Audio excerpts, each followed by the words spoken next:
वो जिंदगी में कुछ करने आई थी, भविष्य के ख्वाब सजोकर आई थी। वो KIT यूनिवर्सिटी में पढ़ने आई थी, लेकिन एक आवारा बदमिजाज लड़के की वो शिकार हो गई। हम बात कर रहे हैं उड़ीसा के Kalinga institute of industrial technology यानी कि KIIT में पढ़ने वाली नेपाली छात्रा प्रकृति लम्साल की, जिसने एक युवक या यूं कहें कि अपने साथ पढ़ने वाले एक लड़के के प्रताड़ना से तंग आकर अपनी जिंदगी को खत्म कर लिया।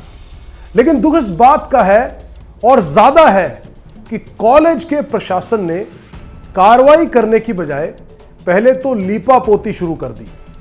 नेपाल की इस बेटी को इंसाफ दिलाने की बजाय नेपालियों पर दाग लगाने की कोशिश की।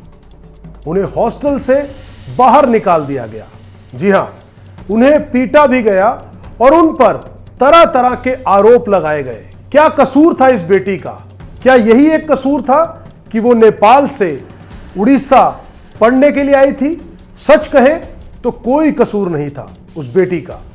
कसूर था तो कॉलेज का, जिसने वक्त रहते अगर उस लड़के के ऊपर, जिसके ऊपर इसने आरोप भी लगाए थे और कंप्लेंट दर्ज की थी, अगर समय रहते कोई कार्रवाई हो जाती तो शायद इतना ना होता।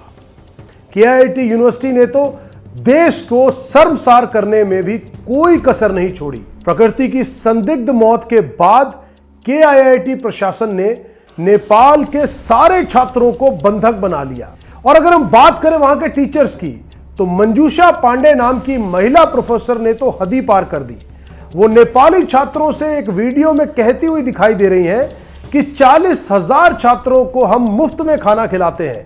40,000 बच्चों को अभी खिला रहा है, पढ़ा रहा है, फ्री में बिठा के। जबकि दूसरी महिला प्रोफेसर जयंती नाथ तो इससे भी एक कदम आगे बढ़ते हुए कहती हैं कि जितना इस यूनिवर्सिटी का बजट है उतना तो पूरे नेपाल का भी नहीं।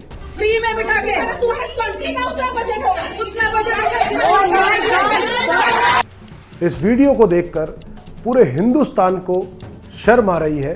अद्वैत श्रीवास्तव ये प्रकृति लामसाल का दोस्त था और इसका व्यवहार प्रकृति के साथ एक बहुत ही बुरा था। गंदी गंदी गालियां देना इसकी फितरत में था और उसी प्रताड़ना से तंग आकर प्रकृति ने KIT यूनिवर्सिटी में अंतर्राष्ट्रीय संबंध कार्यालय में अद्वैत के खिलाफ एक औपचारिक शिकायत भी दर्ज कराई थी, जिसमें बार बार हैरासमेंट के मामलों का हवाला भी दिया गया था। लेकिन विश्वविद्यालय ने उस युवक के खिलाफ कोई ठोस कार्रवाई नहीं की, जिसके चलते वो इतना क्षुब्ध हो गई, इतना दुखी हो गई कि आखिरकार उसको सुसाइड करके अपनी जिंदगी को खत्म करना पड़ा। अगर शायद यूनिवर्सिटी प्रशासन ने वक्त रहते कार्रवाई की होती तो प्रकृति आज हमारे बीच में जिंदा होती और नेपाल से भारत के रिश्तों में तकरार की जो चिंगारी सुलग सकती थी वो भी ना होती।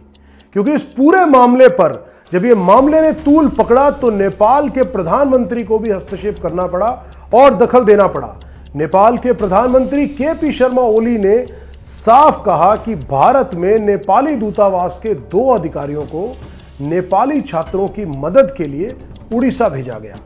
जब इतना सब कुछ हुआ तो फिर KIT यानी कि Kalinga institute of engineering and technology ने मौके की नजाकत को देखकर माफी मांगी, लेकिन माफी में भी ग्लानि का भाव बिल्कुल नहीं था। पहले तो सारी गलती नेपाली छात्रों की ही बताकर उन पर दया भाव दिखाने की कोशिश की गई और कहा गया कि माफी मांगकर अगर नेपाली छात्र माफी मांग ले तो हॉस्टल में वापस आ सकते हैं। लेकिन जैसा कि हमने बताया कि जब मामला इंटरनेशनल लेवल का हो गया तो सारे यूनिवर्सिटी के लोग बैकफुट पर आ गए और यूनिवर्सिटी प्रशासन ने अपने प्रोफेसर को ही गैर जिम्मेदारा बयान के चलते सस्पेंड कर दिया। इतना ही नहीं, उन्होंने उन सिक्योरिटी ऑफिसर्स को भी सस्पेंड कर दिया जिन्होंने वहां पर बच्चों के साथ दुर्व्यवहार किया था। लेकिन सवाल यह है कि ये नौबत आई क्यों? ऐसा क्या घटनाक्रम हुआ कि जिसकी वजह से जो यूनिवर्सिटी प्रशासन है वो इतना सख्त हुआ कि बच्चों के साथ दुर्व्यवहार करना पड़ा? अगर यही घटना हुई थी तो उस लड़की को इंसाफ दिलाने के लिए कानून को काम करने का मौका नहीं देना चाहिए था।